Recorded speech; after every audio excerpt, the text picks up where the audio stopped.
Ray joins us. Good morning. Yes, good morning. I was just hearing about some of the interesting things that the Locksmiths talking about.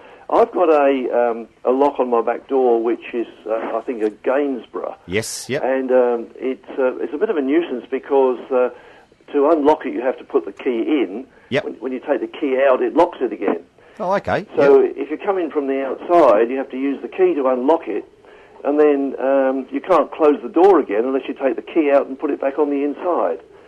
That sounds a bit bizarre, yeah. So is it fairly old Gainsborough lock, or is it fairly modern, or...? Oh, I think it's quite an old one. It was in the house when we moved in 3 or 4 years ago. Yep. I just wonder whether it's something that can be changed over to an ordinary key lock. So that you could. Yeah, look, I'd have to see it, of course. Without seeing, it's a bit hard to tell, but everything can be retrofitted, or we can obviously put locks above, or that kind of style of thing. So, yeah, it can be fixed. Oh, so basically you'd have to replace it then, would you? Well, depending on what style it is, and without seeing, it's a bit hard. But, yeah, look, it could be done.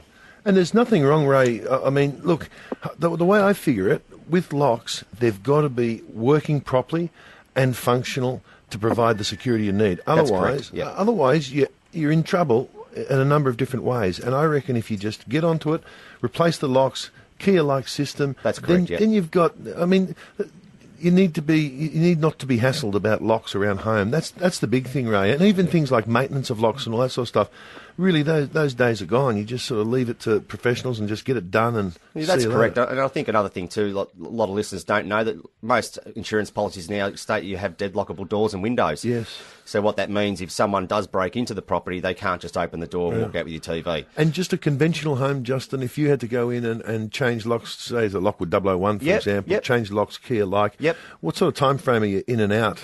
Depending, if it's a 2 or 3 door rekey, shouldn't take much more than half an hour to 40 minutes. Well, that's good. So you're in and out pretty quick, and it's all fixed up.